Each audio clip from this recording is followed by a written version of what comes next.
மீதி பேரை கூப்பிட்டுக்கலாம். இப்ப ரெக்கார்டிங் பண்ண முடியுதா? ஸ்டார்ட் பண்ணிட்டாங்கம்மா. Okay, thank you.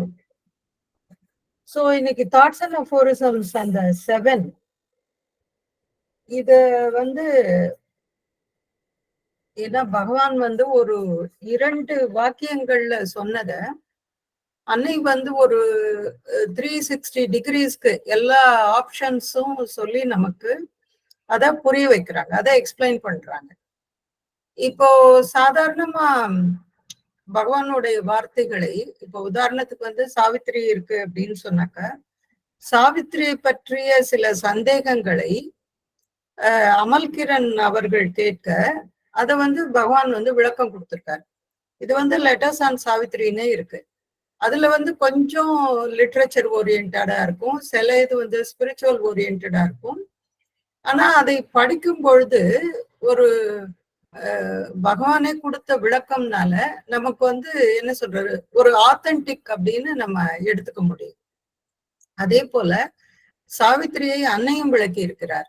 அப்போ ஒண்ணு அத வந்து பகவானே சொல்லணும், இல்லாட்டி அன்னை சொல்லணும், 2 பேர்ல யாராவது ஒருத்தர் சொல்லணும். இப்போ இங்க வந்து பகவான் சொன்னத அன்னை வந்து விளக்கி இருக்கிறார். அதுவும் எப்படி, குழந்தைகளுக்கு அதை சொல்லியிருக்காரு. இது புதன்கிழமைகளில் நடக்கும் வகுப்பு ஆசிரம பள்ளியில. அப்புறம் கொஞ்சம் கொஞ்சமா பெரியவங்களும் கலந்துகிட்டு அதை வந்து ஒரு பெரிய கிட்டத்தட்ட ஒரு சத்சங்கம் மாதிரி அது போயிடுச்சு. சோ அதனாலதான் நமக்கு இன்னைக்கு வந்து இவ்வளவு பெரிய பொக்கிஷங்கள்லாம் நமக்கு வந்து கிடைக்குது. சோ இந்த தாட்ஸ் அண்ட் அஃபோரிசம்ல இந்த ஞானத்தை பற்றிய ஒரு 7வது அஃபோரிசம் வந்து இப்ப நம்ம பார்த்துட்டு இருக்கோம். ஏன்னா இத வந்து இந்த விஸ்டம், அதாவது ஞானம், புத்தி, இதையெல்லாம் வச்சு நம்ம எப்படி இந்த ஞானத்தை மென்டல் நாலேஜ்னால இதை பெற முடியுமா, ஞானத்தை அடைய முடியுமா அப்படிங்கிற கேள்வி எல்லாம் நமக்கு வருது. ஒண்ணும் படிக்காம எப்படி ஒரு ஞானம் கிடைக்கும் அப்படின்னும் நமக்கு ஒரு கேள்வி வரும். அப்போ எதுவுமே படிக்காத ராமகிருஷ்ணர் வந்து ஒரு பெரிய இறைஞானம் பெற்றவர் அப்படிங்கிறது நமக்கு தெரியும். அது போல நிறைய ஆன்மீக புருஷர்கள் வந்து நம்முடைய இந்தியாவில் இருக்கிறார்கள், அது நமக்கு தெரிஞ்சதுதான். அதனால இது வந்து ரொம்ப எல்லாத்தையும் படிச்சு எல்லாத்தையும் கற்றறிந்து தெளிந்து அதுக்கப்புறம் தான் வரணும் அப்படிங்கறதெல்லாம் அவசியம் இல்லை. சோ அததான் வந்து இப்ப பார்த்துட்டு இருக்கோம். இப்போ இன்னைக்கு வந்து இத கண்டினியூ பண்ணலாம். we read இந்த அஃபோரிசம திருப்பி ஒரு தடவை வாசிக்கிறேன், அதுக்கப்புறம் இந்த எங்க விட்டோமோ லாஸ்ட் வீக் அதை வந்து தொடரலாம். What men call knowledge is the reasoned acceptance of false appearances. Wisdom looks behind the veil and sees. Reason divides, fixes details, and contrasts them. Wisdom unifies, marries contrasts in a single harmony. So இதுதான் அந்த சூத்திரம். இப்போ அதை வந்து நம்ம தொடர்ந்து அதை படிக்கலாம். We read, we try to understand, we explain, we try to know, but a single minute of true experience teaches us more than millions of words and hundreds of explanations. So the first question is, how to have the experience? To go within yourself. That is the first step. And then once you have succeeded in going within yourself deeply enough to feel the reality of that which is within, to widen yourself progressively, systematically, to become as vast as the universe and lose the sense of limitation. These are the first 2 preparatory movements. இப்ப வந்து இத நமக்குள்ள ஆழ்ந்து போகணும், இல்லாட்டி இந்த ஞானத்தை அடையணும் அப்படின்னு சொன்னா வெறும் புத்தி மட்டும் இருந்தால் போதாது. அதுக்கு என்ன வேணும் அப்படிங்கிறத அன்னை வந்து நமக்கு இங்க வந்து தெளிவாக விளக்குகிறார். அதாவது நம்ம படிக்கிறோம், அதை வந்து புரிந்து கொள்ள முயற்சி செய்கிறோம், அதுக்கப்புறம் அது என்னை மாதிரி ஒரு விளக்கமும் கொடுக்குறோம் அரைகுறையா. அதுக்கப்புறம் we try to know, அது என்ன அப்படிங்கிறது தெரிந்து கொள்வதற்கு முயற்சி செய்கிறோம். ஆனால் இதை எல்லாவற்றையும் விட a single moment of true experience, ஒரே ஒரு நிமிட நேரம் ஒரு உண்மையான அனுபவம் பெற்ற பின் இந்த வார்த்தைகள்லாம் வெற்று வார்த்தைகளாக போய்விடும். அதனாலதான் பகவான் வந்து பின்னாடி அவருக்கு அவ்வளோ தூரம் ஒரு புத்தி, அவ்வளோ ஞானம் இருந்தப்ப கூட அந்த வாசுதேவ தரிசனத்திற்கு பின் அலிப்பூர் ஜெயில அவர் எதுவுமே சொல்லல, எதுவுமே எழுதவே இல்லை. உத்தர்பாரா ஸ்பீச், அந்த அலிப்பூர் ஜெயில இருந்து வெளியே வந்த உடனே உத்தர்பாரா என்னும் இடத்தில் வந்து 10,000 பேர் குழுமி இருக்க பகவான் வந்து பேசினார். அவர் பேச ஆரம்பிச்சாலே ஒரு குண்டூசி விழுந்தா கூட சத்தம் கேட்குமா. அந்த காலத்துல வந்து மைக்கு இது போன்ற வசதிகள் இல்ல. அவர் வந்து கொஞ்சம் உயரமான ஒரு இதுல இருந்து பேசுவார், அவ்வளவுதான். ஆனா 10,000 பேர் அதை கேட்கும் அளவிற்கு அவர் பேசும்போது ஒரு சின்ன சத்தம் கூட இல்லாமல் அனைவரும் அதை புரிந்து கொள்ளும்படியான ஒரு அனுபவம் அங்க இருக்கிற 10,000 பேருக்கும் கிடைச்சது. அது எப்படி சாத்தியம்? இப்போ வந்து போன் இருந்தாலும் இல்லாட்டி பேர் என்ன மைக்கு, ஸ்பீக்கரு அப்படின்னு சொல்லிட்டு நிறைய வைக்கிறோம். அப்புறம் சிசிடிவி கேமராஸ், அதுல இருந்து வைக்கிற டெலிவிஷன்ஸ், இது மாதிரி நிறைய ஏற்பாடு பண்ணி ஒரு ஸ்பீச்சை கேட்கும்படி நாம வந்து பல தொழில்நுட்பங்களை எல்லாம் இப்ப வந்து கையாளுறோம். ஆனா எதுவுமே இல்லாமல் ஒரு மனிதர், அதுவும் அவருடைய குரல் கூட ரொம்பவும் பெருசாலாம் இருக்காது அப்படின்னு எல்லாரும் சொல்றாங்க. அது மாதிரி ஒரு குரல்ல பேசக்கூடிய ஒருவருடைய அந்த உரை 10,000 பேரிடம் போய் சேர்ந்தது அப்படின்னு சொன்னாக்க அதை எப்படி சொல்ல முடியும்? அது வந்து அந்த ஞானத்தை பரப்பும் ஒரு சக்தி அந்த வார்த்தைகளுக்கு இருந்தது அப்படின்னு தான் சொல்ல முடியும். இது வந்து வெறும் என்ன சொல்றது, ஒரு எழுத்து மூலமாக இல்லாட்டி ஒரு உரைநடை மூலமாக கொடுக்கப்பட்ட எந்த இதுவும் கிடையாது. ஆனால் இது எல்லாமே ஒரு அனுபவம். அதே போல நாம் படிக்கிறோம், அதை புரிந்து கொள்ள முயற்சி செய்கிறோம், அதற்கு வந்து விளக்கம் அளித்துக் கொள்கிறோம், நாமளே அதையெல்லாம் செஞ்சுக்கிறோம். ஆனாலும் அந்த ஒரு கண நேர அனுபவம் வந்து இதை எல்லாவற்றையும் இது இந்த millions of words and hundreds of explanation, நூற்றுக்கணக்கான விளக்கங்களும் ஆயிரக்கணக்கான வார்த்தைகளையும் விட இந்த ஒரே ஒரு அனுபவம் வந்து போதுமானது. சோ அந்த அனுபவம் வேணும் அப்படிங்கிறதுக்காக வேண்டிதான் நாம வந்து இது மாதிரி இதெல்லாம் நம்ம படிக்கிறோம். சாவித்திரியில வந்து ஒரு அழகான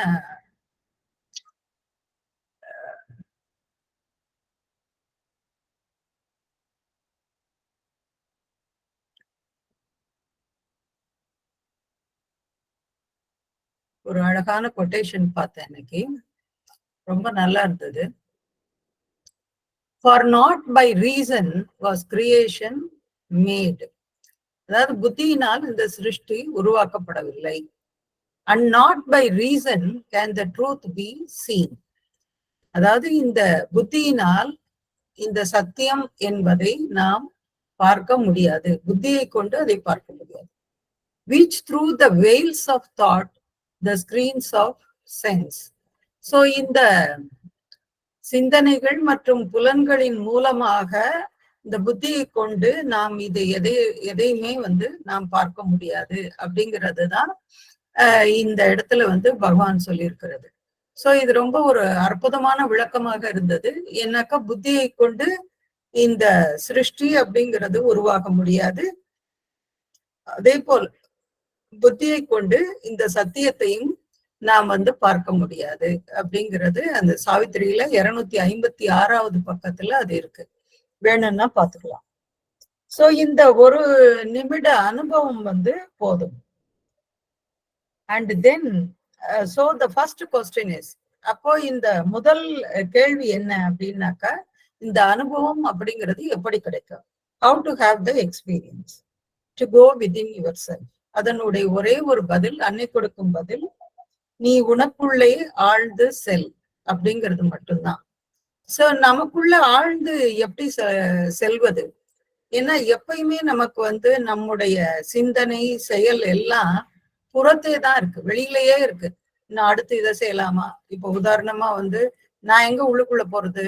நான் வந்து என்ன பண்றேன், 3 மணி ஆச்சா, கிளாஸ்க்கு ஜாயின் பண்ணுமா, இதுக்கு ரெடி பண்ணுமா, இல்லையா, காலையில இருந்தே இது போல ஒரு சிந்தனைகள்லாம் வர ஆரம்பிச்சிருக்கு. So to go within oneself, இப்ப நமக்குள்ள உள்ளுக்குள்ள போகும் பொழுதுதான் அப்ப அதுதான் வந்து முதல் படி. சோ அமைதியாக இருந்து கொண்டு நமக்குள்ளே செல்ல வேண்டும். இதற்கு வந்து நாம ஆசிரமத்திற்கு வரும்பொழுது பொதுவாக இது என்னுடைய கருத்து, யாரும் தவறாக எடுத்துக்கொள்ள வேண்டாம். ஆசிரமத்திற்கு வரும்போது என்ன செய்வோம், ஒரு 1 டே ட்ரிப்பா போடுவோம்.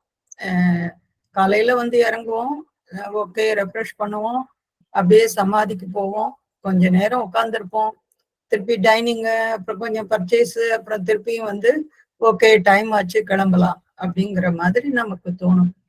ஆக்சுவலா வந்து இங்க ஒரு பொண்ணு சொன்னதாக கேள்விப்பட்டேன் நானு. ஒரு சின்ன வயசு பொண்ணுதான். அது சொல்லுது, நீங்க வந்து கேக்க வந்து பேக் பண்ணிட்டீங்க, ஆனா அதை வந்து ஆற விட மாட்டேங்கிறீங்க, நீங்க பாட்டுக்கு போயிடுறீங்க, அதை எடுத்து சாப்பிடுறீங்க. அப்போ ஒரு அவசர கதியில் நாம வந்து இது எல்லாவற்றையும் செய்கிறோம். நம்ம வரணும் அப்படிங்கிறது மட்டும்தான். இங்க வந்த உடனே ஓகே அது முடிஞ்சிருச்சு அப்படின்னு திருப்பி ஓடுறோம். அப்படி இருக்கக்கூடாது. ஒரு நாள் அட்லீஸ்ட் அதுல இருந்து தங்கி ஒரு அமைதியாக ஒரு தியானம் செய்து, முக்கியமாக அந்த 7:30 மணிக்கு அந்த கலெக்டிவ் மெடிடேஷன் சமாதியை சுத்தி இருக்கிற அந்த மெடிடேஷன்ல கலந்துட்டு அமைதியா உட்கார்ந்து அடுத்த வேற சிந்தனைகள் இல்லாம அதை செய்தால், அதுக்கப்புறம் அதுதான் நமக்கு வந்து அந்த உள்ளுக்குள்ள போவதற்கான ஒரு சந்தர்ப்பம் கிடைக்கும். இதை ஏன் இங்க பாண்டிச்சேரியில செய்யணும்னு நான் சொல்றேன்னாக்கா, இங்க வந்து இன்னும் கொஞ்சம் நமக்கு அன்னையும் ஸ்ரீ அரவிந்தரும் அந்த யோகம் செய்த காரணத்தினால் அந்த இது இன்ஃப்ளூயன்ஸ் வந்து கொஞ்சம் சீக்கிரமா நம்மளால அதை செய்ய முடியும். அவ்வளவுதான், வேற எந்த காரணமும் இல்லை. இல்லாட்டி வந்து மாத்திரை வந்துட்டு போனோம். ஆனா இங்க நிறைய நேரம் உட்கார முடியாது, சில ரெஸ்ட்ரிக்ஷன்ஸ் இருக்கு. ஆனா அங்கே போனா நீங்க இத செய்ய முடியும். சோ அப்போ வந்து to go within yourself, நீங்க வந்து உங்களுக்குள்ளே செல்ல வேண்டும். அப்பதான் நாம யாரு, என்ன தப்பு பண்றோம், என்ன பேசுறோம், இதை வந்து ஒரு பயிற்சியாக ஒரு அன்றாடம் செய்யலாம். அன்றாடம்னாக்கா இரவு உறங்க போவதற்கு முன் இத வந்து அன்னைக்கு நடந்த நிகழ்வுகள் எல்லாத்தையும் ஒரு ஓட்டம் மாதிரி பார்க்கலாம். இது என்ன நடந்தது, என்ன பண்ணோம், என்ன பேசணும், யாரு வந்தாங்க, என்ன செஞ்சாங்க, எல்லாத்தையும் வந்து இது எல்லாத்தையும் நம்ம வந்து செய்ய முடியும். சோ அத ஒரு நாள் ஒவ்வொரு நாளும் இது போல தூங்க போவதற்கு முன்னால் இத செஞ்சோம்னாக்கா அப்பயும் we can go within ourselves. அது செய்யலாம். இதெல்லாம் ஒரு சின்ன டிப்பா உங்களுக்கு சொல்றேன். And then once you have succeeded in going within yourself deeply enough to feel the reality of that which is within, அப்போ ஒன்ஸ் வந்து நீங்க இந்த முயற்சியில் வெற்றி பெற்று விட்டால் என்ன செய்யலாம், in going within yourself deeply enough, போதுமான அளவு நமக்குள்ள அந்த ஆழத்தில் சென்று விட்டோம் அப்படின்னாக்கா, to feel the reality of that which is within, அப்போ அதனுடைய அந்த நிஜத்தன்மை, அந்த உண்மை, அந்த மெய்மை என்ன அப்படிங்கிறது நமக்கு தெரிஞ்சிடும். நாம யார் அப்படிங்கிறது தெரிஞ்சிடும். நாம என்னவாக எதற்காக இங்க வந்திருக்கோம் அப்படிங்கிறது கூட சில சமயம் அன்னையினுடைய அருள் இருந்தா கண்டுபிடிக்க முடியும். அது ரொம்ப ஆனா அந்த சின்சியரா அந்த எஃபர்ட் பண்ணும்போது அது வந்து சாத்தியம். டு வைடன் யுவர் செல்ஃப், அதுக்கப்புறம் என்ன செய்யணும், இது மாதிரி அந்த ஒரு டச் நமக்கு கிடைச்சதுக்கு அப்புறம் நம்மை நாமே விரிவாக்கி கொள்ள வேண்டும். எப்படி, your self progressively systematically to become as vast as the universe and lose the sense of limitation. நாம் இல்லாட்டி என்னுடையது எனது அப்படின்ற அந்த குறுகிய எல்லைகளை நீக்கி ஒரு பறந்து விரிந்த இந்த பிரபஞ்சமளாவிய ஒரு ஜீவனாக நம்மை நாம் விரித்து கொள்ள வேண்டும். ஒன்ஸ் அந்த கான்டாக்ட் கிடைச்சிருச்சுன்னா நாம இது மாதிரி செய்யணும். அப்போ அது செய்யும் பொழுது these are the first 2 preparatory moments. இது 2 தான். ஒன்னு ஃபர்ஸ்ட் பாயிண்ட் என்னது, யாராவது சொல்ல முடியுமா? 2 பாயிண்ட் சொல்லிருக்காங்க. 2 preparatory moments. First go deep into yourself னு வந்தது. ஒன்னு go deep into yourself, within yourself. ரெண்டாவது அப்புறம் widen yourself. Yes, widen yourself. அதுக்கப்புறம் வந்து progressively systematically அத வந்து ரெண்டாவது செய். இது 2 தான் ஒரு நம்முடைய இயக்கத்தை ஒரு துவங்குவதற்கு ஏற்ற ஒரு இது. And these 2 things must be done in the greatest possible calm, peace and tranquility. இந்த 2ஐயும் என்ன செய்யணும், நம்ம உடனே ஓகே நான் எதையோ கண்டுபிடிச்சிட்டேன் அப்படின்னு எல்லாம் இல்லாம இதை அமைதியாக சாந்தத்துடன் சாந்தியுடன் அதே சமயம் ஒரு டிராங்குலிட்டின்னா அதுவும் ஒரு வகையான சாந்தம் தான். ஆனா ஒரு நிச்சலனமற்ற ஒரு நிலை. அது மாதிரி எதனாலும் பாதிக்கப்படாமல் ஒரு நிச்சலனத்தோடு அதை நடந்து கொள்ள வேண்டும். This peace, this tranquility brings about silence in the mind and stillness in the vital. இது மாதிரி செய்யும்போது என்ன நடக்கும் அப்படிங்கிறதையும் அன்னை நமக்கு சொல்றார். என்ன செய்யும்போது இந்த 2 விஷயத்தையும் செஞ்சுட்டாங்கனாக்க அங்க என்ன இருக்கும்? காம், பீஸ் அண்ட் டிராங்குலிட்டி, இந்த 3ம் கிடைக்கும். அதுக்கப்புறம் இந்த சாந்தி, திஸ் பீஸ், திஸ் டிராங்குலிட்டி, இந்த நிச்சலனம் brings about silence. அது மனதில் ஒரு மோனத்தை கொண்டு வரும். Silence in the mind and stillness in the vital. மனதில் மட்டுமல்ல, நம்முடைய பிராணன், அதாவது இந்த உணர்வுகள்லையும் ஒரு அசைவற்ற தன்மையை அது கொண்டு வரும் அப்படின்னு சொல்றாங்க. எவ்வளவு ஒரு பெரிய பெரிய விஷயத்தை எல்லாம் ஒரே ஒரு வாக்கியத்துல அன்னை சொல்லி முடிச்சிடுறாங்க. நம்முடைய பிராணன் எப்பயுமே எல்லாத்துக்கும் ஒரு ஆக்ஷன் ரியாக்ஷன்லயே அது இருக்கும். ஏன்னா அதனுடைய இயல்பே அப்படிதான். அது ஒரு அசைவற்று இருப்பது அப்படிங்கிறது மிக மிக முடியாத காரியம். இன்னைக்கு சண்முக பிரியா அந்த இதுல போட்டிருந்தாங்கல்ல, ஒளி பொருந்திய பாதையில, இன்னைக்கு தானே போட்டிருந்தீங்க நீங்க. ஒருத்தர் திட்டிகிட்டே இருக்காரு, இன்னொருத்தர் இல்லையா? ஆமா இருக்கம்மா, நேத்து இன்னைக்கு குட்னஸ். நேத்திக்கு போட்டது. நேத்திக்கு போட்டது நான் இன்னைக்கு அப்ப பாக்கல போல. நேத்திக்கு போட்டிருந்தீங்க. அப்ப அதுல இது மாதிரி போட்டிருந்தாங்க. ஒருத்தர் சொல்லிட்டே இருக்காரு, ஏதோ பேசிட்டே இருக்காரு, இன்னொருத்தர் அசைவற்று இருக்காரு, அந்த ஸ்டில்னஸ். சோ இததான் அன்னை சொல்றார். அப்போ அந்த ஒரு நம்முடைய உணர்வுகள்லையும் ஒரு அசைவற்ற தன்மை வந்துடும். ஒண்ணு ஒரே ஆடி பாடுறது, இல்லாட்டி ஒரே சோகத்துல ஆழ்ந்து போறது, ரெண்டுமே இல்லாமல் ஒரு இடைப்பட்ட நிலையில ரெண்டையுமே ஒரு சமநிலையோட வைத்துக்கொள்ள இது உதவும். இந்த பயிற்சி உதவும். This effort, this attempt must be renewed very regularly.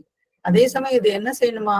இதை புதுப்பித்து கொண்டே இருக்கணும் அப்படிங்கிறாங்க. இடைவிடாமல் இதை புதுப்பித்து கொண்டே இருக்கணும், இதை செஞ்சுட்டே இருக்கணும். ஏன்னாக்கா நாம சாதாரணமான இந்த வாழ்க்கையில இருக்கிறதுனால பலவிதமான தாக்குதல்கள் நமக்கு அதுக்கப்புறம் தான் அதிகம் வரும். எப்பயுமே இந்த ஆன்மீகத்துல இறங்கினதுக்கு அப்புறம் தான் இன்னும் நமக்கு பலவிதமான என்ன சொல்றது, சோதனைகள், டெஸ்ட்னு வச்சுக்கலாம், ஒரு பரீட்சைகள் நமக்கு நிறைய வரும். நாம அதுல எல்லாம் வெற்றி பெற வேண்டியது அவசியம். ஐயோ என்னடா அது இப்படி வந்துருச்சு அப்படின்னு நினைக்க கூடாது. ஏன்னு சொன்னா நம்ம ஒரு மிக முக்கியமான ஒரு படியை நாம எடுத்து வைக்கிறோம்.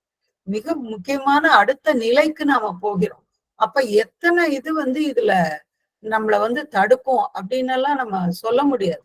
அதனாலதான் இதுல இடைவிடாத அன்னையை அழைப்பதும் ஒருத்தர் சொல்வாரு, என்னோட வேலை செஞ்ச ஒருத்தர் சொல்வாரு, யாராவது ஒருத்தர் நமக்கு என்ன சொல்றது, ஒரு சரியில்லாத ஒரு நபர், பெரும்பாலோருக்கு சரியில்லாத நபரா இருக்கக்கூடிய ஒருவர் நம்ம கிட்ட பேச வர்றாருன்னு வச்சுக்கலாம். அப்போ என்ன செய்யறது அப்படின்னாக்கா அவர் சொல்லுவாரு, அவங்களுக்கும் அந்த பேச வர்றவருக்கும் எனக்கும் நடுவுல நான் மதரை கொண்டு போய் நிறுத்தி வச்சிருவேன் அப்படின்னு சொன்னாரு. அப்படி இல்லை அப்படின்னா நான் மதருக்கு பின்னாடி போய் ஒளிஞ்சுக்குவேன் அப்படின்னு சொன்னேன். சோ இது ரெண்டும் ஒரு ஏதோ விளையாட்டுத்தனமாக இருந்தாலும் இது ஒரு மிகப்பெரிய உண்மை. ஏன்னா அவங்கள்ட்ட இருந்து நம்மளை பாதுகாத்துக்கணுமே, வேற என்ன செய்யறது? சோ இததான் செய்ய முடியும். அடுத்து இது மாதிரி இதை ரெகுலரா செய்யணும். ரெனியூன்னா இதை புதுப்பிக்கணும். அதே சமயம் இதை இடைவிடாமல் செய்யணும். And after a certain lapse of time, which may be longer or shorter, you begin to perceive a reality that is different from the reality perceived in the ordinary external consciousness. அப்போ ஒரு நிஜம் நமக்கு புரிய வரும். அது எப்படி புரிய வரும் அப்படின்னு சொன்னாக்கா, இப்ப நாம் சாதாரணமாக பார்க்கிற வாழ்க்கையில ஆமா இப்படி இது இப்படிதான் நடக்கும், இது இப்படிதான் ஆகும் அப்படின்னு எல்லாம் நம்ம நினைச்சுக்குவோம். சில விஷயங்கள்லாம் அசாத்தியம், இதெல்லாம் நடப்பதற்கு வாய்ப்பே இல்லை அப்படின்னு எல்லாம் சொல்வது உண்டு. ஒரு டாக்டர் சொன்னாரு, இது போல ஒருத்தரை டெஸ்ட் பண்ணாரு, ஒரு கார்டியாலஜிஸ்ட. அப்போ அவங்க சொல்லிட்டாங்க, இவர் உயிர் பிழைப்பது இனிமே கஷ்டம். ஏன்னா இந்த இருதயத்துல இருக்கிறது 4 வால்வு. அந்த 4 வால்வும் வந்து பழுதடைந்து விட்டது. அதனால வந்து இவருக்கு எப்ப வேணாலும் மரணம் சம்பவிக்கும் அப்படின்னு சொல்லி அவரை சொல்லிட்டாங்க. அவர் வந்து சும்மா இருக்கும்போது பேசாம இருந்தார் பாவம். இது மாதிரி சொன்ன உடனே அவர் இன்னும் ரொம்ப இதாயிட்டார். ஏன்னா யாருமே அப்படிதான் நினைப்போம் இல்லையா? நம்மளுடைய வாழ்க்கை முடிய போகுது அப்படின்னா ஒரு சோகம் தான் வரும்.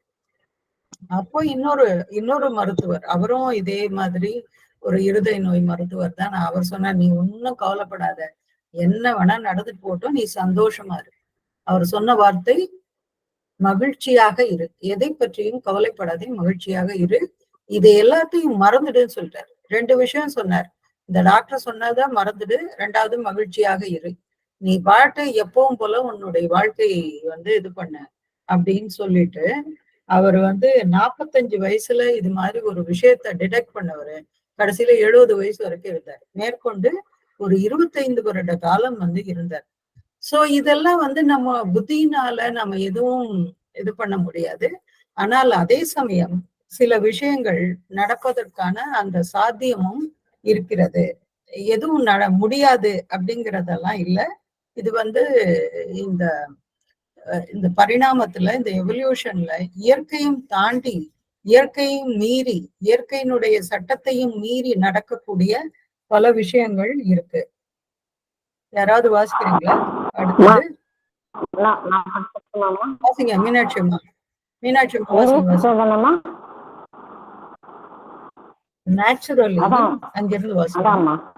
Naturally, by the action of grace, the veil may suddenly be rent from within, and at once you can enter the true truth.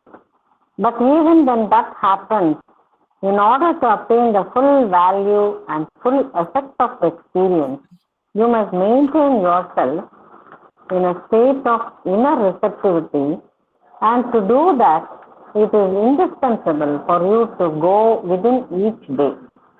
24th October 1958. Thank you. தமிழ்ல யாராவது வாசிங்க.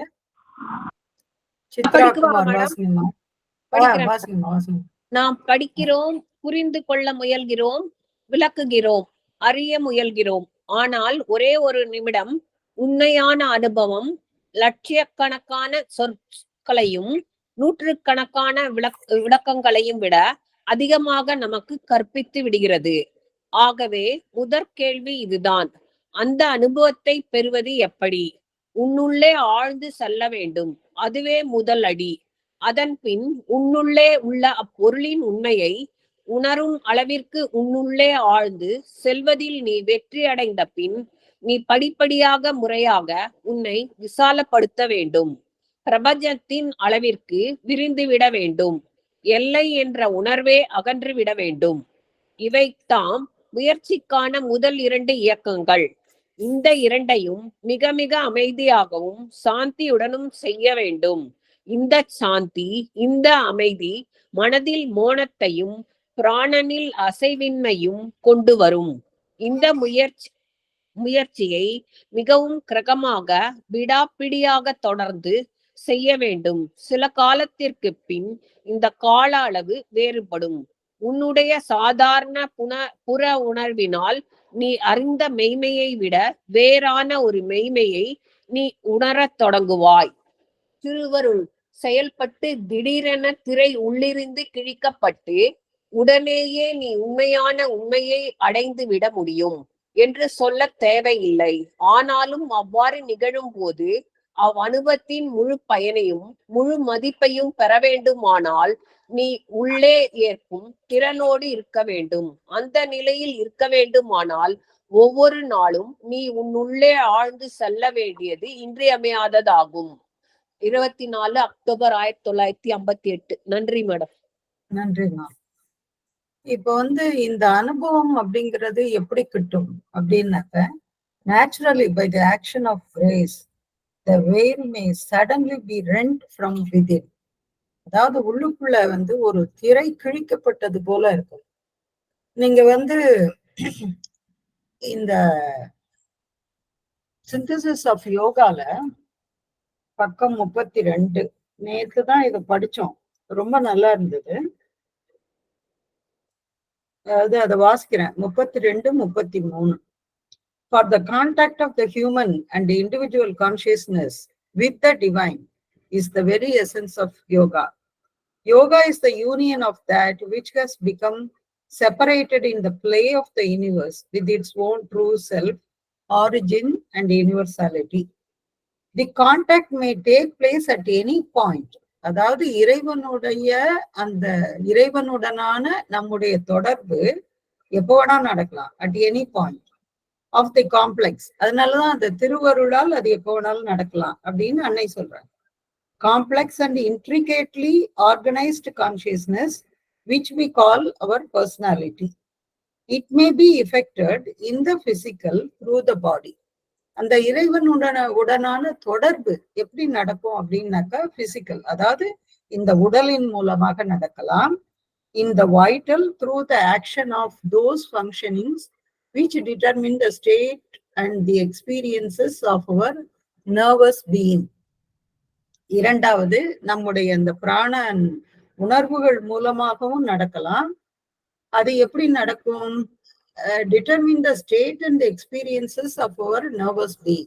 அது நம்முடைய அந்த பிராணன் ஏற்றுக்கொள்ளும் அந்த திறனை பொறுத்து அது நடைபெறும். இரண்டாவது.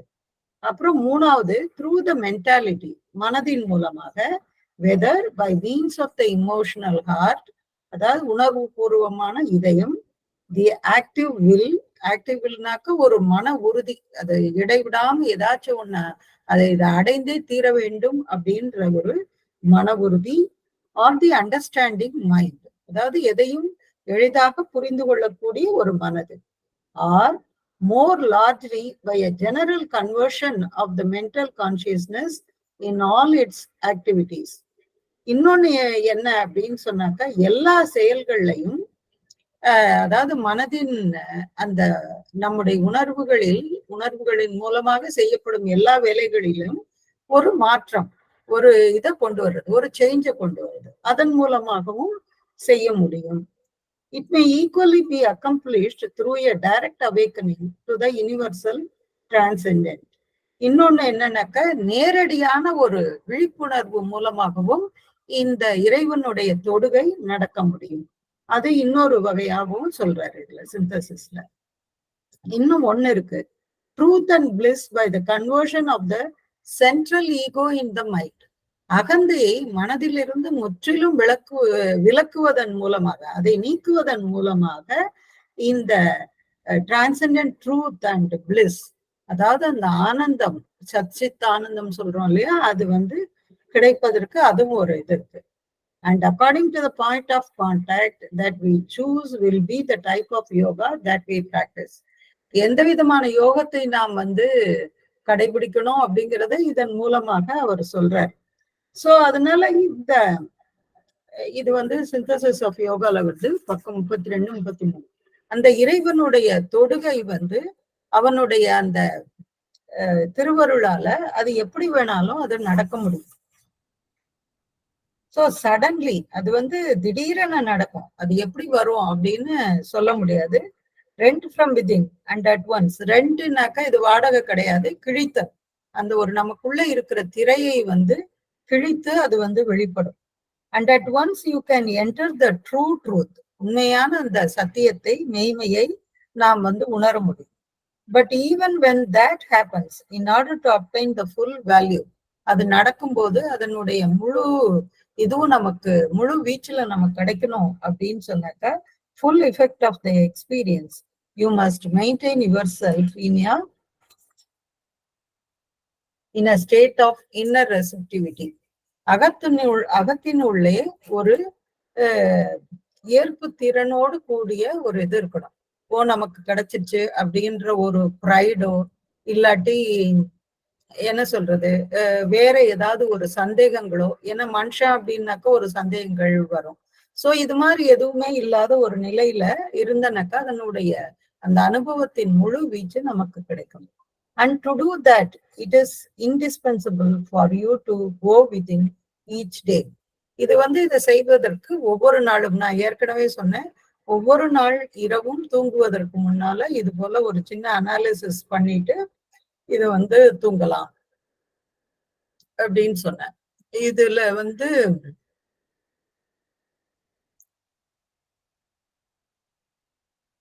அதாவது சாவித்திரியில பல இடங்கள்ல வரும். வசந்தாமாவுக்கு தெரியும்னு நினைக்கிறேன் நானு. ஏதாவது ஒண்ணு சொல்ல முடியுமா வசந்தாமா? அந்த திரையை விலக்கி அருளின் நமக்கு இந்த தீமதர் புக்கோட கடைசி லைன் கூட அப்படி வருதுமா இல்லையா? தீமதர் புக் வருது. சாவித்திரியில வந்து அந்த அஸ்வபதி மன்னருடைய அந்த பயணத்தில் இது போல வந்து அந்த புக் 2 கேண்டோ 13-14 வந்து அந்த இது கிடைக்கும். இப்போ அது வந்து நான் வாசிக்கிறேன். வந்து அந்த மதருடைய ஒரு சமீபம் அவரு கிடைக்குது. அப்படியே அந்த சக்தி கொஞ்சம் தன்னுடைய திரையை விலக்கி அவருக்கு தன்னுடைய சாநித்தியத்தை காட்டுது. அவர் அப்படியே உணர்விழந்து கால்ல விழறாரு அப்படின்னு முடியும் அது. இதுல வந்து ஒரு இடத்துல வந்து one arm half parted the eternal veil, a light appeared, still and imperishable, attracted to the large and luminous depths of the ravishing enigma of her eyes. அதாவது அன்னையினுடைய கண்களை பார்த்த உடனே அந்த என்ன சொல்றது, அந்த ஒரு புலகாங்கிதம், அந்த ஆனந்தம். he saw the mystic outline of her face. அந்த ஆனந்தத்தினால ஒரு அவுட்லைன் மட்டும் பாக்குறாரு. அந்த முகத்தினுடைய ஒரு அவுட்லைன், முழுசா முகத்தை பார்க்கல. ஏன்னா அந்த திரை இன்னும் அங்கே இருக்கிறது. அன்னையினுடைய ஒரு லேசான தரிசனம் அவருக்கு கிடைக்கிறது. ஆனா அதுவே எப்படி இருக்கு, எனிக்மான ஒரு தரிசனம் மாதிரி அவருக்கு வந்து அது கிடைக்குது. அப்புறம் இன்னொரு இடத்துலயும் அதே போல வரும் அன்னையினுடைய தரிசனம். இது வந்து இந்த அனுபவங்களுக்காக நான் சொல்றேன். This too is truth at the mystic fount of life. A black veil has been lifted. We have seen the mighty shadow of the omniscient Lord. But who has lifted up the veil of light and who has seen the body of the King? இது வந்து page 311 adoration of the divine மதர்ல தான் வருது இது. அடுத்தது 327வது பக்கத்துலயும் வருது. Unveiled seen as a luring rapturous face. அதாவது அந்த திரையை நீக்கினதுக்கு அப்புறம் எப்படி இருக்கான், ஒரு நம்ம ஈர்க்கக்கூடிய ஒரு ஆனந்தம் தரக்கூடிய ஒரு முகம் தெரியுதான். The wonder and beauty of its love and force. அந்த பேரன்பும் அந்த வலிமையும் பேராற்றலும் கொண்ட அந்த முகத்தை, அந்த அற்புதத்தை பார்க்கக்கூடிய வாய்ப்பு அவருக்கு வந்து அஸ்வபதி மன்னருக்கு கிடைக்குது. இது வந்து புக் ஆஃப் த டிவைன் மதர்ல இருக்குது. ஓகேவா? இது வந்து நீங்க சாவித்திரியில படிக்கலாம் பல இடங்கள்ல. அந்த புக் 2 கேண்டோஸ் அந்த எண்டுல 13-14 வர்றது, அதுக்கப்புறம் புக் 3 இது ரெண்டுலையும் நீங்க பார்க்க முடியும். பல இடங்கள்ல இருக்கு. நான் வந்து சும்மா 1-2 மட்டும் உங்களுக்கு சொன்னேன். அடுத்து அஃபோரிசம் நம்பர் 8. இது யாராவது வாசிக்கிறீங்களா?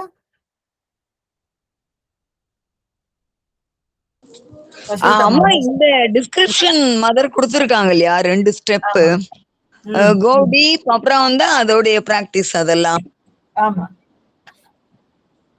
அது அப்படியே மதர் சின்னதுல இருந்து பண்ணி பிரேயர்ஸ் எழுதும் பொழுது இந்த சைலன்ஸ், இந்த அருமையான நிலையில இருந்து எழுதியிருப்பாங்க அப்படின்னு ஒரு இமேஜினேஷன் வந்தது. ஆமா, அவங்க வந்து தனக்காக எதுவுமே அந்த பிரேயர்ஸ்ல வந்து கேட்கல. இது வந்து இந்த உலகத்திற்காக மட்டுமே வந்து அவங்க கேட்டதுதான் அந்த பிரேயர்ஸா இருக்கு. ஈவன் முதல் முறையாக பகவானை தரிசித்து விட்டு அதுக்கப்புறம் 1 வருட காலம் இங்க இருந்து ஆர்யா பத்திரிகை துவங்கிய பின் அப்புறம் மீண்டும் வந்து அவங்க பிரான்சுக்கு போறாங்க. அங்க போய் அவங்க செஞ்ச ஒன்னே இது, சில கடித தொடர்புகள் இருக்கு 2 பேருக்கும். ஆனா அதே சமயம் நிறைய பிரேயர்ஸ வந்து அப்புறம் அதுல எழுதியிருக்காங்க. அதெல்லாம் ரொம்ப நல்லா இருக்கும். ஒவ்வொரு நாளும் அவங்க செய்யறது. இங்க சாவித்திரி பவன்ல வந்து ஒரு பிரெஞ்சு லேடின்னு தான் நினைக்கிறேன், ஒரு பிரெஞ்சு கேர்ள், ஆக்சுவலா ரொம்ப லேடி கூட கிடையாது. அவங்க வந்து அந்த பிரேயர்ஸ் அண்ட் மெடிடேஷன்ஸ்ல வந்து சூஸ் பண்ணாங்க. எனக்கு ரொம்ப ஆச்சரியமா இருந்தது. ஒரு 12 பிரேயர்ஸ்ன்னு நினைக்கிறேன். காலையில விழிச்சதுல இருந்து நைட்டு முடிகிற வரைக்குமா இருக்கிற ஒரு 12 பிரேயரை சூஸ் பண்ணி அதுக்கு வந்து ஒரு என்ன சொல்றது மோனோலாக்னு சொல்லுவாங்களா இல்லாட்டி என்னன்னு தெரியல, அதாவது ஒற்றை மனிதர் நடத்தும் ஒரு நாடகம் மாதிரி. அந்த அது கரெக்டா வசந்தாமா நான் சொல்றது? மோனோ ஆக்ட்னு இருக்கலாமா? மோனோ ஆக்டிங் வந்து வேற, ஏன்னா வேற வேற பாத்திரங்கள் எடுத்து நடத்துறது மோனோ ஆக்டிங் நினைக்கிறேன். நிறைய பாத்திரங்களை ஒரு ஆளை செய்யறது மோனோ ஆக்டிங் நினைக்கிறேன், தெரியல எனக்கு கரெக்டா. அப்போ சொல்லுங்க மீனாட்சிமா. தமிழ்ல அதை ஓரங்க நாடகம்னு சொல்லுவாங்கம்மா. தமிழ்ல ஓரங்க நாடகம்னு சொல்லுவாங்க, அதேதான் இப்போ இவங்களும் சொல்றாங்க. பட் தெரியல, நான் வேணா கரெக்டா பார்த்துட்டு நான் உங்களுக்கு சொல்றேன். அந்த இதை வந்து அவங்க எடுத்து செஞ்சாங்க, ரொம்ப நல்லா இருந்தது, ரொம்ப அற்புதமாக இருந்தது. ஏன்னா பிரேயர்ஸ் அண்ட் மெடிடேஷன்ஸ்ல வந்து இது மாதிரியான ஒரு விஷயம் வந்து யாரும் செஞ்சது இல்லைன்னு நினைக்கிறேன். ரொம்ப அற்புதமா இருந்தது அது. சோ இப்போ அடுத்தது போலாமா? நீங்க ஏதானு ஃபார்ம்ல அங்க இருக்காமா? என்னது? இப்ப அவங்க அப்படி செலக்ட் பண்ணி கொடுத்த அந்த பிரேயர்ஸ், அந்த ஒரு அதுக்கு ஏதோ யூடியூபோ அந்த மாதிரி எல்லாம் ஏதானு இருக்கா? யூடியூப்ல இல்ல, அது வந்து யூடியூப் எல்லாம் வராத காலம். அது கிட்டத்தட்ட ஒரு 14-13 வருடத்திற்கு முன்னாடின்னு நினைக்கிறேன். நான் வந்து 2008 இங்க வந்தேன். ஒருவேளை 2010 இல்லாட்டி 11 இருக்கலாம். நிறைய வருஷம் ஆச்சு அது நடந்து. சோ அது இருக்கா அப்படின்னு தெரியல, இருந்தனாக்க நான் சொல்றேன். அது ரொம்ப நல்லா இருந்தது, அற்புதமாக இருந்தது. அது ரொம்ப பழசு, அது இருக்கான்னு கூட எனக்கு தெரியல எங்கேயாவது. ஏன்னா இமெயில் கூட இல்லாத காலம் நினைக்கிறேன், இல்லாட்டி அப்பதான் ஜஸ்ட் ஸ்டார்ட் பண்ணோமோ எனக்கு. ஒரு என்ன சொல்றது, நாங்களே வந்து செலக்ட் பண்ணி அவங்க சொல்ல நாங்க வந்து டைப் பண்ணி அதை வந்து பண்ணோம். அது மாதிரி ரொம்ப ஆரம்ப காலத்துல செய்தது. ஆனா ஒரு நினைவுல இருக்கு அது நல்லா. அவ்வளவுதான். அடுத்தது யாராவது வாசிக்கிறீங்களா? படிக்கட்டுமாமா? படிக்குமா.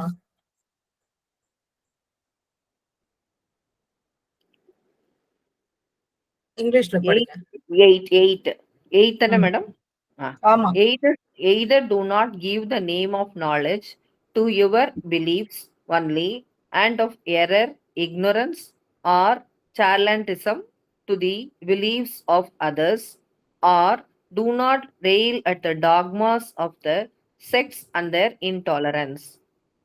The dogmas of sects and the intolerance of religions come from the fact that the sects and religions consider their beliefs alone to be knowledge, and the beliefs of others to be error, ignorance, or charlatanism. The simple movement causes them to set up what they believe to be true as dogma and to violently condemn that others believe to be true. To think that your knowledge is the only true one, that your belief is the only true one, and that others' beliefs are not true, is to do precisely what is done by all sects and religions. So, if you are doing exactly the same thing as the sects and religions, you have no right to mock them. You do the same thing without being aware of it because it seems quite natural to you. What Sri Aurobindo wants to make you understand is that when you say we are in possession of the truth and what is not this truth is an error.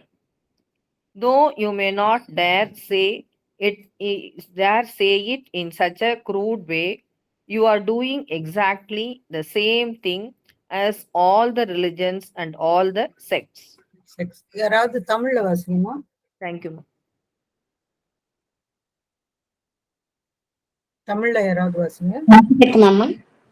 வாசிக்குமா. 8.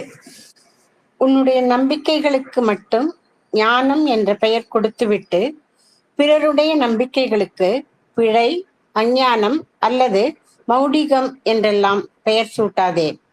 சமய பிரிவுகளின் பிடிவாத கொள்கைகளையும் அவற்றின் சகிப்பின்மையும் இகழ்ந்து பேசாதே. சிந்தனைகளும் சூத்திரங்களும். சமய பிரிவுகளின் பிடிவாத கொள்கைகளுக்கும் சமயங்களின் சகிப்பின்மைக்கும் காரணம் அவை தங்களுடைய நம்பிக்கைகளை மட்டும் ஞானமாகவும் பிறருடைய நம்பிக்கைகளை பிழை என்றும் அஞ்ஞானம் அல்லது போலித்தனம் என்றும் கருதுவதுதான். சமய பிரிவுகளும் சமயங்களும் செய்யும் அதே காரியத்தையே நீயும் செய்து கொண்டிருந்தால் அவற்றை கேலி பண்ண உனக்கு உரிமை இல்லை. நீயும் அவர்கள் செய்வதையே செய்கிறாய், ஆனால் அதை நீ உணரவில்லை. அது உனக்கு இயல்பாக தோன்றுகிறது. ஸ்ரீ அரவிந்தர் உன்னை எதை புரிந்து கொள்ள செய்ய விரும்புகிறார் என்றால், நாங்கள் உண்மையை அறிந்திருக்கிறோம், இந்த உண்மை அல்லாத பிறவெல்லாம் பிழை என்று நீ சொல்லும்போது, இப்படி பச்சையாக சொல்லாவிடனும் எல்லா சமயங்களும் எல்லா சமய பிரிவுகளும் செய்யும் அதே காரியத்தை தான் நீயும் செய்கிறாய். நீ நடுநிலையில் இருந்து பார்த்தால் வெளியுலக விஷயங்களை பற்றி நீ சுற்றி இருப்பவை எல்லாவற்றையும், நீ சிந்தித்துள்ளவை எல்லாவற்றையும் உன்னை அறியாமலேயே இயல்பாகவே ஞானம் என்று நீ முடிவு செய்து விட்டாய் என்பதை காண்பாய். யாராவது இல்லை இல்லை இது இப்படி இருக்கிறது அப்படி அல்ல என்று சொன்னால் அவர்களுடைய கருத்தை மறுத்து கூற நீ ஆயத்தமாக இருக்கிறாய். தேங்க்யூமா. சோ அடுத்தது வந்து இந்த ஞானம் அப்படிங்கிறது இத வேற ஒரு ஆஸ்பெக்ட்ல இங்க கொண்டு வர்றாரு. உன்னுடைய நம்பிக்கைகளுக்கு மட்டும் ஞானம் என்ற பெயர் கொடுத்துவிட்டு பிறருடைய நம்பிக்கைகளுக்கு பிழை, அஞ்ஞானம் அல்லது மௌடிகம் என்றெல்லாம் பெயர் சூட்டாதே. சமய பிரிவுகளின் பிடிவாத கொள்கைகளையும் அவற்றின் சகிப்பின்மையையும் இகழ்ந்து பேசாதே. சாரதா, அந்த மைக்கா மியூட் பண்ணுங்கம்மா. தேங்க்யூ. சோ நாம கடைபிடிக்கிறது மட்டும்தான் சரி, மத்தவங்க செய்யறதெல்லாம் வந்து இது அஞ்ஞானம் அப்படின்ற அதையெல்லாம் வந்து இகழ்ந்து பேசாதே அப்படின்னு பகவான் சொல்றாரு. ஏன்னா அவருக்கு எப்பொழுதுமே எந்த இதையும் குறைவாக பேசுவது அப்படின்றது அவருடைய இயல்பிலேயே இல்லாத ஒன்று. ஏன்னா எல்லாவற்றையும் ஏற்றுக்கொள்ள வேண்டும், எல்லாவற்றையும் மதிக்க வேண்டும் அப்படிங்கிறது வந்து அவருடைய என்ன சொல்றது ஒரு உயர்ந்த பண்பாக இருந்திருக்கிறது. என்னன்னாக்கா இப்ப வந்து அவரு ஒரு உதாரணத்துக்காக இத சொல்றேன். பாண்டிச்சேரிக்கு அவர் வந்ததற்கு பின் இங்க வந்து ஒரு பிரிட்டிஷாரிடமிருந்து விலகி இருக்கணும் அப்படிங்கிற அந்த அடைக்கலமாக தான் இங்க பாண்டிச்சேரிக்கு வந்தார். ஆனா கல்கட்டால இருந்து யாராவது வந்தாங்க அப்படின்னு சொன்னா ஒரு சாதாரண மனிதரை போன்று, ஆனா இங்க வரும்போதே அவருக்கு வந்து எல்லா விதமான முக்கியமான இந்த 4 சித்திகளும் அவருக்கு கிடைத்து விட்டது. ஆனாலும் யாராவது வந்தானாக்கா அவர் கேட்பாராம், மழையெல்லாம் நல்லா பெஞ்சதா, எல்லா பயிர்கள்லாம் நல்லா இருக்கா, உங்களுக்கு எல்லாம் வருமானம் எல்லாம் நல்லபடியா வருதா, எல்லாரும் நல்லா இருக்காங்களா அப்படிங்கிற மாதிரி எல்லா விஷயத்தையும் ஒரு அக்கறையோட விசாரிப்பாராம் அவரு. அப்போ இது வந்து நான் உயர்ந்தவன், எனக்கு எல்லாம் தெரியும் அப்படிங்கிற அந்த எந்த விதமான இதுவும் இல்லாமல், அதே போலதான் யாரு வந்தாலும் சரி, எந்த விதமான ஆட்கள் வந்தாலும் சரி, அவர்களுடைய நம்பிக்கைகளையோ இன்னொன்னு கூட உங்களுக்கு தெரிஞ்சிருக்கும் அப்படின்னு நினைக்கிறேன் நானு. குள்ளசாமியார் அப்படிங்கிற ஒருத்தரை பத்தி தெரியுமா? பகவானுடைய இதுல யாருக்காவது தெரியுமா?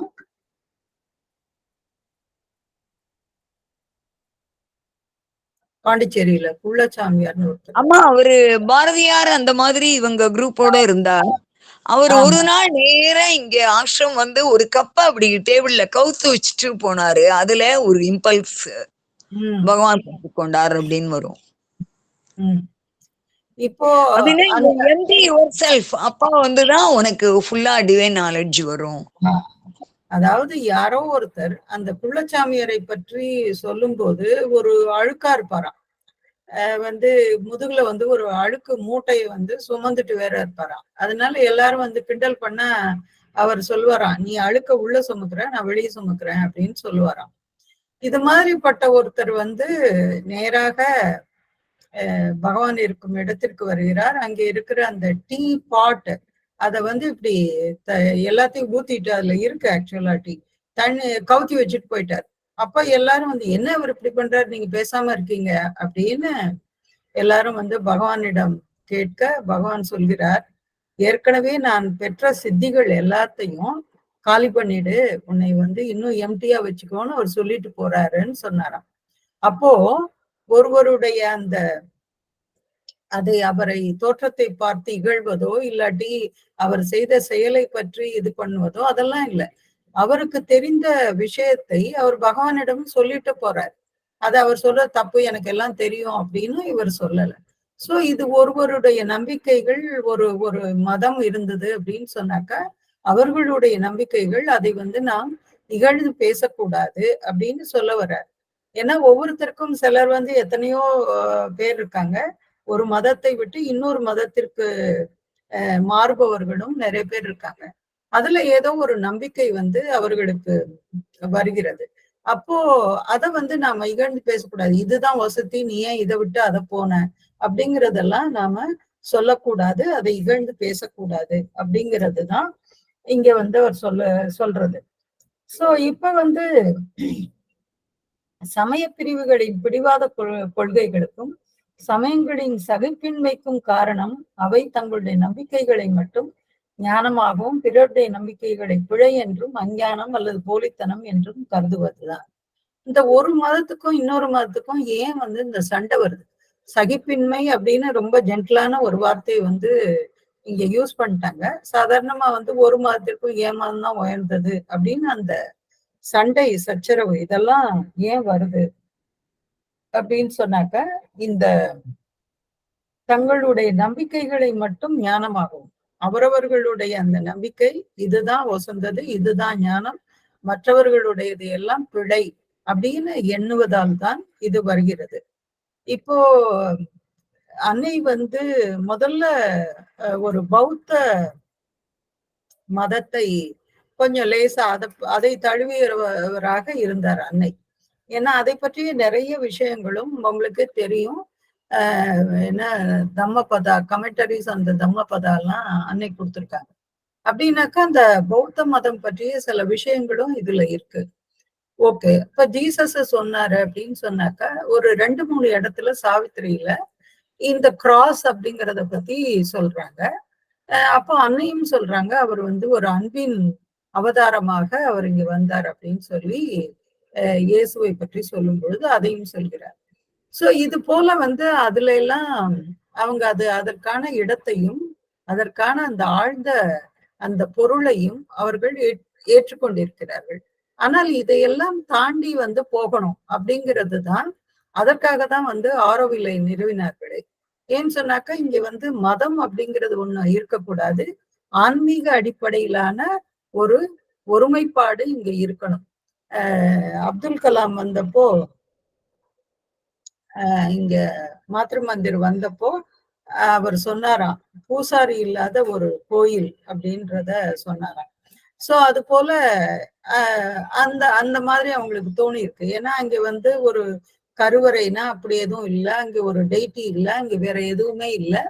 ஆனாலும் அங்கே ஒரு சாநித்தியம் இருக்கு அப்படின்னு சொன்னா அதற்கு காரணம் வந்து இந்த ஆன்மீகத்தின் அடிப்படையிலான விஷயமே தவிர வேற ஒன்றும் இல்லை. சோ அதனாலதான் இங்க வந்து இந்த ஆரோவில் அப்படிங்கிறது உருவாக்கப்பட்டது. அப்ப இந்த சமய பிரிவுகளும் சமயங்களும் செய்யும் அதே காரியத்தையே நீயும் செய்து கொண்டிருந்தால் அவற்றை கேலி பண்ண உனக்கு உரிமை இல்லை. அப்போ இந்த எல்லா சமயவாதிகளும் ஒவ்வொரு சமயத்தை சார்ந்தவர்களும் இதே போல அடுத்தவங்களை கேலி பண்ணா அதே காரியத்தை நீயும் செஞ்சா அவங்களுக்கும் உனக்கும் ஒரு வித்தியாசமும் இல்லை. நீயும் அவர்கள் செய்வதையே செய்கிறாய், ஆனால் அதை நீ உணரவில்லை. நான் வந்து மதர்கிட்ட வந்துட்டேன், நான் உயர்ந்தவ அப்படின்னு வந்து நாம வந்து அதை சொல்லக்கூடாது, நாம வந்து மற்றவர்களை பரிகாசம் செய்யக்கூடாது. அது உனக்கு இயல்பாக தோன்றுகிறது. ஸ்ரீ அரவிந்தர் உன்னை எதை புரிந்து கொள்ள செய்ய விரும்புகிறார் என்றால், நாங்கள் உண்மையை அறிந்திருக்கிறோம், இந்த உண்மை அல்லாத பிறவெல்லாம் பிழை என்று நீ சொல்லும் போது எல்லா சமயங்களும் எல்லா சமய பிரிவுகளும் செய்யும் அதே காரியத்தை தான் மற்றவங்க என்ன செய்யறாங்களோ அதேதான். அது இன்னொரு இடத்துல வந்து பகவான் சொல்லுவார், நான் இன்னொரு ஒரு புது மதத்தை உருவாக்க நான் விரும்பவில்லை அப்படின்னு.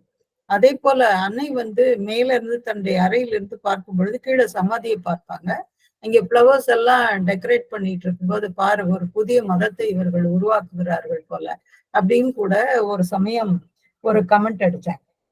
சோ நீ நடுநிலையிலிருந்து பார்த்தால் வெளியுலக விஷயங்களை பற்றி நீ கற்றிருப்பவை எல்லாம், நீ சிந்தித்துள்ளவை எல்லாவற்றையும் உன்னை அறியாமலேயே இயல்பாகவே ஞானம் என்று நீ முடிவு செய்து விட்டாய்.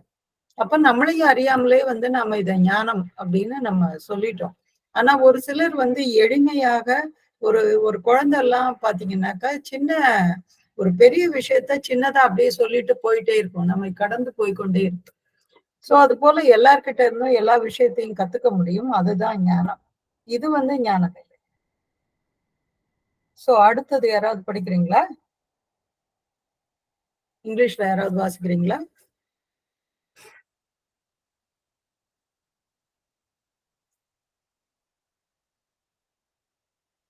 அம்மா யாரு வாசிக்கலன்னா நானே வாசிக்கட்டுமாமா? அம்மா இது இஃப் யூ அப்ஜெக்டிஃபை அந்த இடமா? ஆமா, இஃப் யூ அப்ஜெக்டிஃபை, எஸ் அதுதான். தேங்க்யூமா.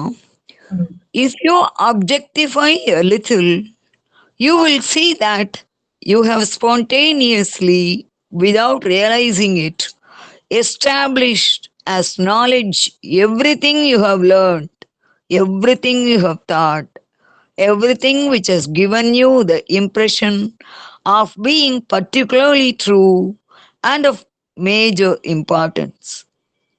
And you are quite ready to contradict any different notion held by those who say, no, no, it is like this, it is like that. இன்னும் ஒரு பேரா போடலாமா? வாசிங்க, அதையும் வாசிச்சேன். Thank you.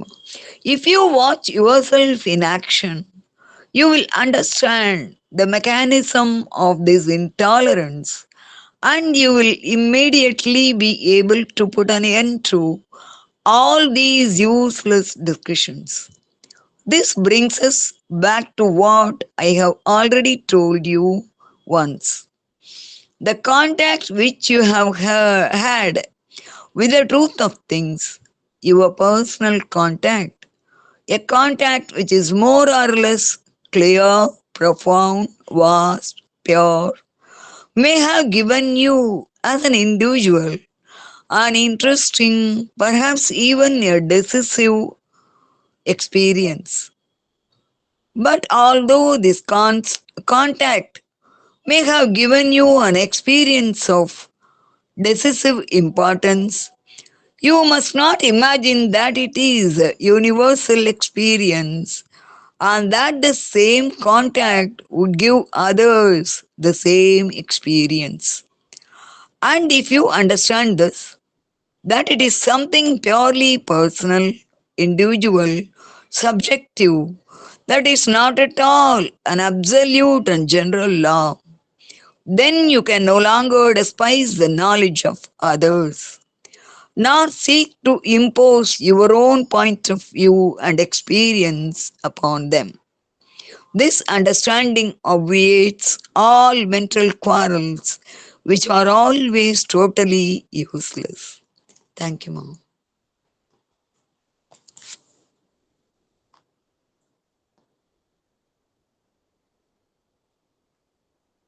தமிழ்ல யாராவது வாசிங்க. அம்மா படிக்கட்டுங்களாங்க? படிக்குமா பாக்யலட்சுமி. நன்றிங்கம்மா. நீ நடுநிலையிலிருந்து பார்த்தால் அதுதானம்மா? வாசிங்க வாசிங்க வாசிங்க. நீ நடுநிலையிலிருந்து பார்த்தால் வெளியுலக விஷயங்களை பற்றி நீ கற்றிருப்பவை எல்லாவற்றையும், நீ சிந்தித்துள்ளவை எல்லாவற்றையும் உன்னை அறியாமலே இயல்பாகவே ஞானம் என்று நீ முடிவு செய்து விட்டாய் என்பதை காண்பாய். யாராவது இல்லை இல்லை அது இப்படி இருக்கிறது, அப்படி அல்ல என்று சொன்னால் அவர்களுடைய கருத்தை மறுத்து கூற நீ ஆயத்தமாக இருக்கிறாய். நீ இந்த வகையில் செயல்படுவதை நீ கவனித்தாயானால் இந்த சகிப்பின்மை எப்படி வேலை செய்கிறது என்பதை புரிந்து கொள்வாய். அப்பொழுது பயனற்ற இந்த விவாதங்களுக்கெல்லாம் உடனே ஒரு முற்றுப்புள்ளி வைக்க உன்னால் முடியும். இதிலிருந்து நான் ஏற்கனவே ஒரு தரம் உங்களுக்கு சொல்லி இருக்கிற விஷயத்திற்கு வருகிறோம். பொருள்களின் உண்மையுடன் உனக்கு ஏற்பட்டிருக்கும் தொடர்பு உனது சொந்த தொடர்பு ஒரு குறிப்பிட்ட அளவு தெளிவாகவும் ஆழமாகவும் விரிவாகவும் தூய்மையாகவும் உள்ள தொடர்பு உனக்கு தனிப்பட்ட முறையில் உனக்கு சுவையான ஒருவேளை அறுதியான அனுபவத்தையே கொடுத்திருக்கலாம். ஆனால் இந்த தொடர்பு உனக்கு அறுதியான முக்கியத்துவமுடைய அனுபவத்தை கொடுத்திருந்த போதிலும் அது உலகிற்கெல்லாம் பொதுவான அனுபவம் என்றும் அதே தொடர்பு பிறருக்கும் அதே அனுபவத்தை கொடுக்கும் என்றும் நீ நினைத்துவிடக் கூடாது. இதை நீ புரிந்து கொண்டாயானால் அது முற்றிலும் தனிப்பட்ட விஷயம், அக அனுபவம் சார்ந்த ஒன்று. அது மாறாத பொது விதி அல்ல என்பதை நீ புரிந்து கொண்டாயானால் அதன் பின் நீ பிறருடைய அறிவை இகழ மாட்டாய். உன்னுடைய நோக்கு கோணத்தையும் மற்றவர்கள் மீது திணிக்க கருத மாட்டாய். இதை புரிந்து கொண்டால் எல்லா கருத்து மோதல்களையும் தவிர்த்து விடலாம். அவை முற்றிலும் பயனற்றவை. நன்றிமா. நன்றிங்கம்மா. நன்றிங்க. அதாவது நீ நடுநிலையிலிருந்து பார்த்தால், ரெண்டு சைடும் எந்த சைடும் இல்லாம நடுநிலையிலிருந்து பார்த்தால் வெளியுலக விஷயங்களை பற்றி நீ கற்றிருப்பவை எல்லாவற்றையும் சிந்தித்துள்ளவை எல்லாவற்றையும் உன்னை அறியாமலேயே இயல்பாகவே ஞானம் என்று நீ முடிவு செய்து விட்டாய் என்பதை காண்பாய். அதாவது நாம நினைச்சிருக்கிறது இல்லாட்டி நாம படிச்சது இது எல்லாத்தையுமே தான் நாம ஞானம் அப்படின்னு நாமே முடிவு செய்யறது. அது அப்படி இல்லை. அந்த ஞானம் அப்படிங்கிறது ரொம்ப பறந்து விரிந்த ஒன்று. அதற்கு எல்லையெல்லாம் கிடையாது. நம்முடைய புத்திக்கு தான் ஒரு எல்லை இருக்கே தவிர இந்த ஞானத்திற்கு நம்முடைய அறிவிற்கு தான் எல்லை இருக்கு. ஆனா அது எல்லையற்ற ஒன்று. அப்போ யாராவது இல்லை இல்லை அது இப்படி இருக்கிறது அப்படி இல்லை என்று சொன்னால் அவர்களுடைய கருத்தை மறுத்து கூற நீ ஆயத்தமாக இருக்கிறாய்.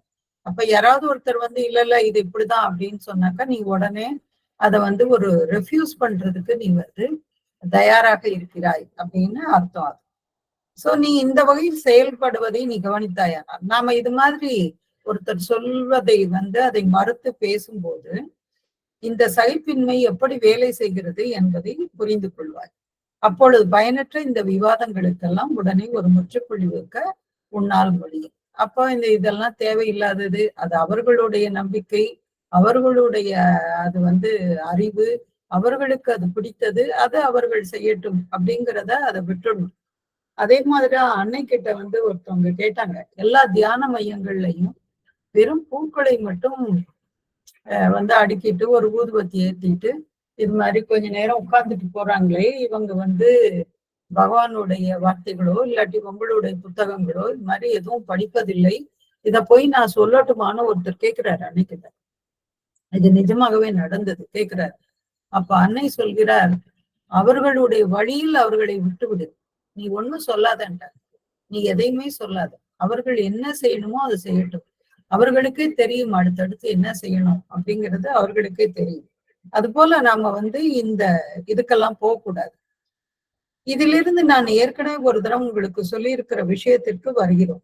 ஏற்கனவே சொல்லியிருக்காங்க என்னன்னாக்கா நாலெட்ஜ் பை ஐடென்டிட்டின்னு இதுக்கு முன்னாடி எல்லாம் படிச்சோம். ஒரு பொருளுடனான அந்த ஐக்கியத்தினால் ஏற்படும் அந்த ஞானம். சோ அது அதையும் என்ன சொல்றாங்க, அது உன்னுடைய சொந்த தொடர்பு, அது உன்னுடைய பர்சனல், அது எல்லாருக்கும் அது பொருந்தணும் அப்படிங்கிற எந்த கட்டாயமும் இல்லை. உனக்கு ஒரு வகையில அது வெளிப்படலாம், வேறொருவருக்கு வேறொரு விதமாக வெளிப்படலாம். அன்னைக்கு பாகியலட்சுமி கூட ஒரு சாவித்திரி லைனை அழகா சொன்னாங்க. சோ இது மாதிரி நாரதர் சொல்லும் போது மன்னர் அசுவபதி எந்த இதுவும் வெளிக்காட்டாம ஒரு அமைதியா இருந்து அதை பார்த்தார் அப்படின்னு ஒரு இதை சொன்னாங்க. அது போலதான் ஒவ்வொருத்தருக்கும் ஒவ்வொன்று வந்து தோன்றும். அதனால நாம சொல்றதுதான் ரைட்டு அப்படிங்கிறது அது இல்லை. ஒரு குறிப்பிட்ட அளவு தெளிவாகவும் ஆழமாகவும் விரிவாகவும் தூய்மையாகவும் உள்ள தொடர்பு உனக்கு தனிப்பட்ட முறையில் உனக்கு சுவையான ஒருவேளை அறுதியான அனுபவத்தையே கொடுத்துருக்கலாம். இது வந்து நம்முடைய அனுபவமாக இருக்கலாம். இதையே இது வெளியே சொல்லும்போது இதுல என்ன இருக்கு அப்படிங்கிற மாதிரி சொல்லலாம். சிலர் வந்து இதெல்லாம் உன்னுடைய கற்பனை அப்படிங்கிறத கூட சொல்ல முடியும். அது நமக்கு ஏற்பட்ட ஆழமான விரிவான தூய்மையான ஒரு தொடர்பு. ஆனால் இந்த தொடர்பு உனக்கு அறுதியான முக்கியத்துவமுடைய அனுபவத்தை கொடுத்திருந்த போது அது வந்து ரொம்ப அதுதான் அல்டிமேட் எக்ஸ்பீரியன்ஸா நமக்கு இருந்தாலும் அது உலகிற்கெல்லாம் பொதுவான அனுபவம் என்று மற்றவர்களுக்கும் இது வந்து அதேதான் அப்படிங்கிறதும் அதே தொடர்பு பிறருக்கும் அதே அனுபவத்தை கொடுக்கும் என்றும் நீ நினைத்து விடக்கூடாது. அதே எக்ஸ்பீரியன்ஸ் வந்து எல்லாருக்கும் வரும் அப்படின்னு சொல்ல முடியாது அப்படின்னு சொல்லிட்டாங்க. இப்ப வந்து சூரியனை பார்க்கும் பொழுது ஒருவருக்கு வந்து ஒரு விதமான அனுபவம் ஏற்படலாம். ஆனா வேறு சிலருக்கு வெறும் வானத்தை பார்க்கும் பொழுதே ஒரு அனுபவம் ஏற்படலாம். சாவித்திரி பவன்ல இது போல பலமுறை நடந்திருக்கு. மத்தியானம் சாப்பிட்டுட்டு அப்படி போகும் பொழுது உள்ள நுழையும் போது பார்த்தா வானம் வந்து ஒரே நீல நிறமாக இருக்கும். அதுல வந்து ஒரு வெள்ளை மேகங்கள் ஒண்ணு கூட இருக்காது. அப்படியே சாவித்திரி பவன் வந்து வானத்துல ஒட்ட வச்சது போல இருக்கும். அதை பார்க்கும் பொழுதெல்லாம் அப்படியே ஒரு நிமிஷம் எங்கேயோ போகும் என்னுடைய இதெல்லாம். அப்படியே ஒரு நிமிஷம் அப்படியே பகவானையே பார்த்துட்டு அவர் வந்து அத ஒரு வரவேற்பு கொடுக்குற மாதிரி அவர் அங்கே நிற்பாரு. நம்மளை பார்த்து ஒரு சிரிப்பது போல இருக்கும். இப்படி வந்து பல நாள் நடந்தது உண்டு. அதை பார்க்கும் போதே அப்படியே என்னவோ ஒரு ஆனந்தம் அதுல இருக்கும். உள்ள நுழைம்போதே தினம் போற இடம் தான், தினம் உட்கார்ந்து வேலை செய்யற இடம் தான். ஆனா அது வந்து ஒரு அனுபவமா இருக்கு. இது எனக்கு ஏற்படுகிற அனுபவம். வேறு சிலருக்கு வேற மாதிரியான அனுபவம் இருக்கலாம், அவர்களுக்கு வேற மாதிரியாக உணரலாம். ஆனால் இதுதான் பொதுவானது அப்படின்னு நினைத்து விடக்கூடாது. இதை நீ புரிந்து கொண்டாயானால் அது முற்றிலும் தனிப்பட்ட விஷயம், அக அனுபவம் சார்ந்த ஒன்று, அது மாறாத பொது விதி அல்ல. இது எல்லாம் வந்து அவரவருடைய இன்னர் அந்த எக்ஸ்பீரியன்ஸ் அப்படின்னு சொல்றாங்க அன்னை. அவங்களுக்குள்ள ஏற்படுகிற அந்த அக அனுபவமே தவிர வேற ஒன்றும் இல்லை. இது மாறாத ஒரு பொது விதி, ஒரு ஜெனரல் ரூலா எல்லாம் இதை எடுத்துக்கூடாது அப்படின்னு நீ புரிஞ்சுக்கிட்டாங்க. அதன் பின் நீ பிறருடைய அறிவை இகழ மாட்டாய். அதுக்கப்புறம் வந்து நீ இத வந்து சொல்ல மாட்ட. ரீசெண்டா வந்து எதுலயோ ஒரு யூடியூப் சேனல்ல வந்து பாக்குறேன், ஒரு சாமியார் வந்து சொல்றாரு. அவர் வந்து காவி உடை அணிந்திருக்கிறார், உத்ராட்ச கோட்டையெல்லாம் போட்டிருக்காரு, நல்ல ஒரு விபூதி எல்லாம் அடிச்சிட்டு இருக்காரு. ஆனா அவர் சொல்கிற இதெல்லாம் வேற மாதிரி இருக்கு. அவர் சொல்றாரு கோயில் கட்டாத அப்படின்றாரு. இப்படியே சொல்றாரு, கோயில் கட்டாத, ஏன் திருப்பி திருப்பி கோயில் கட்டுற, ஏன் திருப்பி திருப்பி ஆசிரமம் கட்டுற, எதுக்கு 4 பேருக்கு சும்மா சாப்பாடு போடவா, இதனால என்ன ஆயிடப்படுது, நீ முதல்ல மாறு அப்படின்னு அவர் சொல்றாரு. நீ முதல்ல மாறு, மற்றவரிடம் அன்பு செலுத்த நீ கற்றுக்கொள், உன்னுடைய குழந்தைகளிடம் அன்பு செலுத்த கற்றுக்கொள் அப்படின்னு அவர் வந்து ரொம்ப அழகா ஒரு 5-10 நிமிஷம் பேசினார். ரொம்ப நல்லா இருந்தது. அதாவது ரொம்ப எளிமையாக பேசினார். அதே சமயம் ஒரு நிதர்சனமான உண்மையை வந்து அவர் சொன்னார். அது ரொம்ப நல்லா இருந்தது அவர் சொன்னது. அது போல ஒவ்வொருத்தருக்கும் ஒவ்வொரு விதமான ஒரு இது கிடைக்கும். அதை நாம புரிஞ்சிட்டோம் அப்படின்னு சொன்னா மற்றவர்களை இகழ மாட்டோம். மதர் சொன்னதான் வசதி அப்படின்னு எல்லாம் நாம வந்து சொல்ல மாட்டோம். உன்னுடைய நோக்கு கோணத்தையும் மற்றவர்கள் மீது திணிக்க கருத மாட்டாய். அப்ப நம்மளுடைய விஷயத்தையும் மற்றவர்கள் மேல நம்ம திணிக்க மாட்டோம், திணிக்கவும் கூடாது. ஏன்னா இது அவரவர்களுக்கான பாதை, அவரவருடைய பயணம். அது வந்து எத்தனை பிறவி, இந்த பிறவியில் முடியுமோ, இல்லாட்டி திடீர்னு அவங்க நம்மளை விட ஒரு 10 படி மேல போவாங்களோ, அதெல்லாம் நமக்கு தெரியாது. நமக்கு அதை பற்றிய ஞானம் எல்லாம் நமக்கு இல்லை. அதனால நாம அவர்கள் மேல இதை திணிக்க கூடாது. இதை புரிந்து கொண்டால் எல்லா கருத்து மோதல்களையும் தவிர்த்து விடலாம். அவை முற்றிலும் பயனற்றவை. இது போல செஞ்சனாக்கா இது மாதிரி இந்த விவாதங்கள், வெட்டி பேச்சு, இதுக்கெல்லாம் வந்து அவசியம் இருக்காது அப்படின்னு சொல்றார் அண்ணன். சோ இதோட தொடர்ச்சியை அடுத்த வாரம் பார்க்கலாம்.